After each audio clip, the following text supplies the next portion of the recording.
Your stories heard. This is Undeterred. Live! Podcast streaming on Spotify, Google Podcasts, and Apple Podcasts. Stories heard. This is Undeterred. Undeterred by Ken.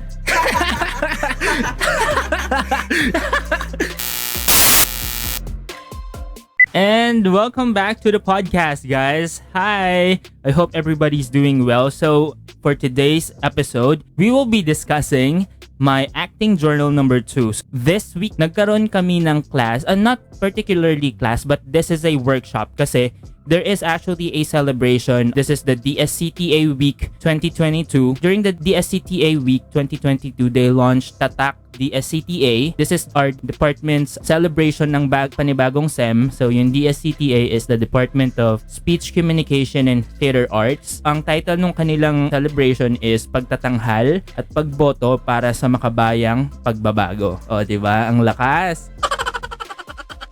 Timely siya. Kung bakit siya timely, we will discuss that in great detail mamaya. So anyway, during the DSCTA week, nagkaroon ang aming department ng iba't ibang palabas, iba't ibang ganaps, 'di ba?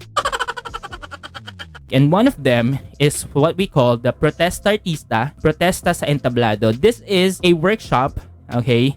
And led by our professor, which is Professor Olive Nieto. O, diba? Facilitator si Ma'am Nieto dito. So, ito ay ginanap sa Zoom. So, bibigyan ko kayo ng brief background kung ano yung workshop. Tapos, hinati ko siya sa iba't ibang parts. So, siyempre sa workshop, meron tayong first, second, and third part. Tapos, at the end of the podcast, I will tell you of the things that I've realized, yung mga realizations ko, reflections ko after doing the workshop or after attending the workshop. Okay, so let us start. I-explain ko muna, ano ba yung workshop? Diba sabi dito, ang title ng workshop is Protesta sa Entablado. So this workshop is very timely because yung pa-workshop ni Ma'am Olive is about our art being used as a protest. Diba? Meaningful kasi sa dami ng mga nangyayari ngayon na social issues, 'di ba? When it comes to say for example politics, elections is coming, black propaganda, kung ano-ano pang mga binabato ng mga candidates sa kanilang mga co-candidates, 'di ba? Just to put dirt on their name and to spread lies, ganyan, 'di ba?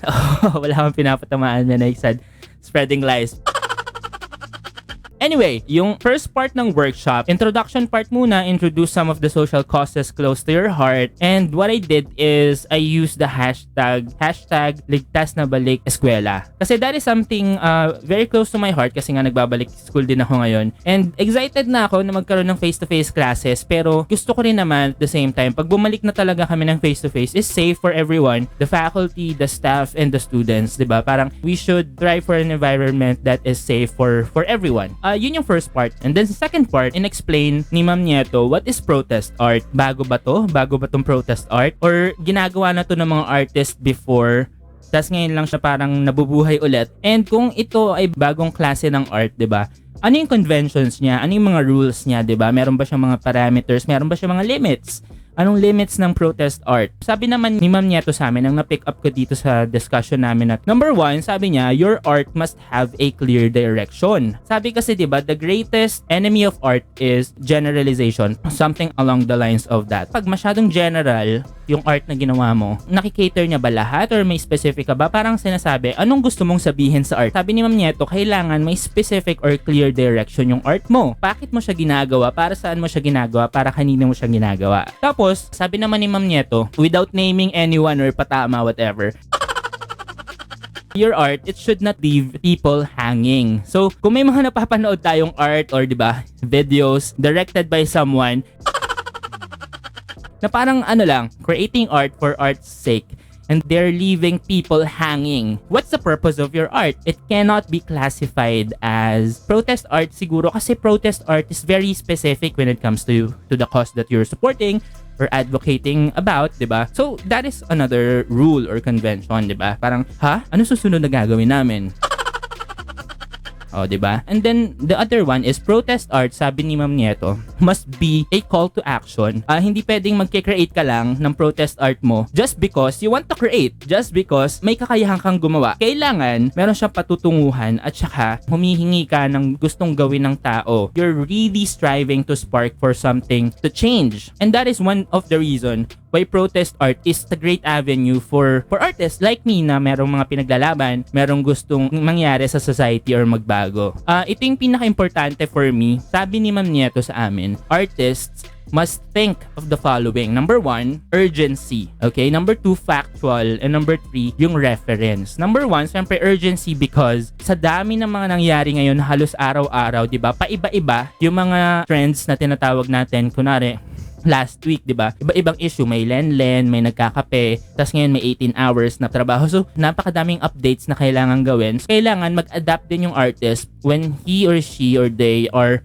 creating their protest art. Hindi pwedeng about sa UP-DND Accord yung pinoprotesta mo, election day na, di ba? Parang ang layo na. Ibig sabihin, your art needs to happen while nangyayari pa rin yung social issue na pinupush forward mo. Pero hindi ko naman sinasabi na kailangan kalimutan na lang yung mga past issues na hindi na-address, ha? Ang sinasabi lang dito, yung urgency, ibig sabihin, habang masiklab pa yung puso at damdamin ng mga tao na naapektuhan at lumalaban about dun sa specific social cause na yon, you need to make sabay. Let the flow bring you to where you want to be. Yun yung urgency, siyempre. Mas maraming tao yung makakakita sa art mo pag trending pa yung ginagawa mo. And then, second, sabi niya factual. Bakit kaya factual? Kasi diba, sa dami ng lies na na-spread ngayon sa internet, sa online world, sa digital platforms natin, diba? We need to be one of those people na facts yung nilalabas. Kasi how do we battle lies or mistruths, diba? Kasi nag-spread sila. So, we need to spread facts as well. That is one of the best ways to counter lie spreading. And then reference, syempre, you will support your facts by providing references. For example, sinabi ko lang na no, Marcos's era is not the golden age of the Philippines. Syempre maraming maraming magre-react na, oh no, hindi ganito kasi na ano namin sa era namin, yung mga lolo't lola namin sabi, hindi ganyan. Even though we claim it as fact, we need to support that by providing our references. No, hindi. Kasi diba sabi ni McCoy, the economic plummeted down to its lowest during Marcos's era. And here are the documents to support that. You support your facts by using credible and peer-reviewed references. O, diba? So, dun mo sila matatalo. Pag nag-present ka na sa kanilang evidence, wala na silang ibang marereply sa inyo, kundi, what? Respect my opinion. Isa yun sa mga benefits ng protest art kasi it helps in spreading truth. Masisigurado natin na as artists, responsible tayo sa mga nilalabas nating art. Fast-paced kasi yung yung evolution at saka yung developments ng mga social issues. So we need to be fast-paced as well as artists. Sasabay tayo sa trends, sa social issues para mas marami yung makaka-appreciate ng art natin. And then with so much red tagging kasi na nangyayari ngayon, isa sa mga problema yung mga artists, 'di ba? Sila pa yung nare-red tag. So sabi ni Ma'am Nieto, one of her tips during this workshop is, as artists, you must find ways to send your message across without the risk of being bombarded by online trolls. How are we going to go about doing that? So we need to think of ways. Tulad na lang nung Japanese occupation, yung history ng theater natin, hindi tayo makapagpalabas ng mga anti-Japanese governments kasi makukulong or worse, mapapatay, diba? Ganun din. So ang mga ginawa ng artist natin dati, gumamit sila ng symbols, 'di ba? Yung drama simboliko. Gumamit sila ng mga nicknames, Inang Bayan, Matanglawin, 'di ba? Mga ganyan para i-recreate yung mga nangyayaring atrocities dito sa Philippines. So as artists, we must think of ingenious ways on how to parang symbolize, 'di ba? Our protest through our art. Kaya nga tayo artists, we are creative, we're resourceful, and those skills we need to gather para makapag-create tayo ng something na hindi tayo mabobombard ng mga trolls kasi alam naman natin yung mga troll farms, pag sinabi natin, oh ito yung profile ni ganito, lagi ito naglalabas ng mga content na anti-government or anti-Duterte or anti-Marcos, sige punta kayo dyan, 50 trolls, bombard nyo siya, sirain nyo yung yung engagement niya. So we need to find ways on how to work around online trolls. And one of the ways, sabi ni Ma'am Nieto, is syempre, hindi mo direktang sasabihin yung pangalan para hindi ka rin makulong or hindi ka ma-red tag, 'di ba? Hindi ka nila makasuhan ng cyber libel. Tulad ng ginawa nila kay Maria Ressa. That's another story. Punta naman tayo sa third part. Yung sa third part, ito yung pinaka-favorite na part ko kasi Prof. Nieto showed us an example of her masterpiece which is a monovlog. So yung monovlog na yon, ina-address naman niya yung una, parang online setup ng mga tao, paano ginagamit ng mga teachers and students yung mga equipment nila. That is a comedy, di ba? Tapos, pinahapyawan niya ngayon, pinapasok niya yung cancellation of the UP-DND Accord. So, naipasok ni Ma'am Nieto yun during performance. Nakakatuwa, sabi ko, okay, ganun pala. Very smooth.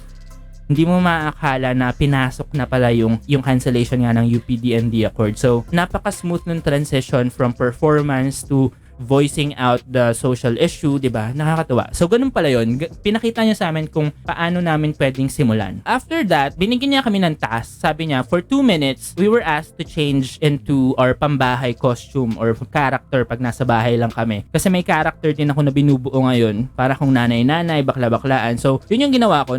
Talaga ako, hindi na ako nahiyak. Kasi this is my time, my avenue, 'di ba? Para to try and experiment things. And this is my first time as well to try protest art. So, wala namang mawawala kung mali yung ginawa ko. Mas meron pa akong matututunan kung mali yung ginawa ko. Kasi, nasubukan ko na. So, next time na gagawin ko yun, mas tama na yung gagawin ko. So, yun, inisip ko yung sarili ko as a performance artist. Tapos, I proceed with my character. So, umepek naman. Gumana naman yung character natin. During that, we were asked to do an impromptu acting. Anong gagawin namin ngayon sa impromptu acting after namin mag-costume? So, we need to stay in character and do an improv, sabi ni Ma'am Nieto, of our protest incorporated in a normal day-to-day conversation. Kaya pala pambahay. Kasi, di ba yung nakikita nating TikTok? Sabihin na natin si Marites. Nakikipag-chismisan lang siya sa mga kapitbahay niya. Oo nga, Mare. Ano ba yan? Tapos biglang may magigising. Okay, nagising, sabi ko. Ay, ano ba yan? Ang ingay-ingay naman ng mga Marites na to. Hindi na ako nakatulog. Galing pa ako sa shift kagabi. 18 hours yung shift ko. Hindi na nga ako nakatulog ng maayos. Galing pa ako sa work. Hindi naman ako stupid or lazy, di ba? Ganon. Yung mga ganon, simpleng bagay. Wala kang pinapangalanan. Sinubukan kong i-incorporate yung social issue na parang gusto kong targetin on that specific time, and I incorporated that through my performance. And when you do that, when you incorporate your advocacy into your performance, makaka-classify na siya as protest art. So, ganun lang siya. So, hindi naman siya masyadong komplikado. Kailangan mo lang isipin yung tatlong sinabi niya: urgency, factual, and reference pag maglalabas ka ng protest art. Now, ano ba yung mga realizations ko? Number 1, sabi ko sa isip ko after the workshop, kasi umalis na ako agad, I need to attend another class. My realizations, number 1, art can influence. Because art can influence. When you influence someone, do you want to choose to influence them in a negative way? Di ba hindi? So you want to influence someone positively that can possibly change their life for the better. And you want to contribute to the society in a positive way. So how come some people, di ba? I'm not going to say names. They're releasing art, leaving people hanging without any solutions, without any proposal of what we can do better para maging maayos. It's not enough to, manakit ka ng mga specific na tao pag naglalabas ka ng art mo kasi gusto mong i-open yung eye nila, pero gusto mong gawin yon habang binabastos mo sila. How can you do that, diba?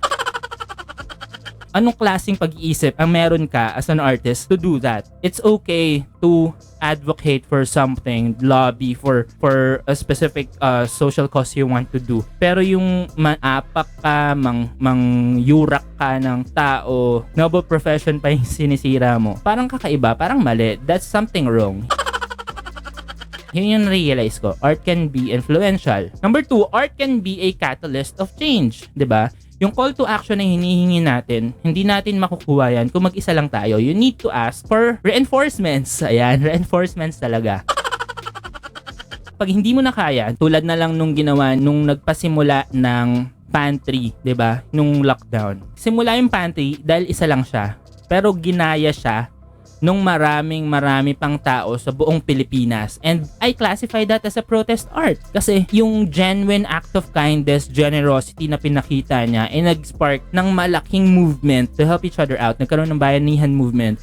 And that protest art is a catalyst of change, 'di ba? Nag-spark siya ng malaking movement to help people, to relieve people from hunger, 'di ba? Nakakatuwa 'yun. And number 3 na realization ko, art can be used as a protest. Hindi sinasabi na art lang 'yan. Hindi nila lang yung art kasi art can be influential and can be a catalyst of change. Art can be used as a protest as well. Then again, yung history ng theater, lalo na dito sa Philippines, nationalist yung pinagmumula natin kasi the love for country, the love for people, that is our trigger. Magamit natin yung art natin as a protest during the martial law era, Macapagal era, Arab era. Hanggang ngayon, nagagawa pa rin natin yon as artists. Ang dami kong kilalang mga performance artists na nag-release everyday, halos everyday ng mga protest art nila online just to battle trolls and lies, 'di ba? Yung saturation kasi ng lies ngayon sa social media, sa digital platforms, talagang karumal-dumal. Halos lahat ng mababasa mo, parang gusto mo ng paniwalaan. One of the best way to battle that is to spread the truth. As an artist, you can do that. I can do that, you can do that. My last realization, art is powerful. If you use it right, you will achieve results that you're aiming for. Pero if you use your power as an artist to spread lies, to spread mistruths, you will never be on the right side of history. Makikita ng tao na imbes na gamitin mo yung kakayahan mo na mag-spread ng totoo, ginamit mo yung platform mo, spread lies, nagpagamit ka. How can you sleep at night na ganun yung kapag-uugali mo? Is it just for money? You need to sort out your priorities, syempre. Check mo yung values mo. If you need to step back. Hindi naman masyadong frowned upon sa society yung pag-change mo ng iyong stand kung meron ng bagong information na present sa'yo. Hindi siya kabawasan sa pagkatao mo. If you think mali yung pinili mo before, this is the best and high time to correct that. Lalo na ngayon, election season na ulit. And lastly, siguro last set of words na lang for this specific week. Ang na-takeaway ko talaga dito, you need to be a responsible artist in all of the art that you're putting out there. It is your moral obligation to guide your audience to the truth, not mislead them into thinking of the meaning behind the art you're producing. You need to be specific. And art does not need to be offensive. Again, it doesn't need to be offensive, hurtful, and never demeans others to spark change or action. With that, I'm ending my acting journal number 2. I hope you guys enjoy my acting journal number 2, and I'll see you again next week. That's all. Bye-bye! Your stories heard. This is Undeterred.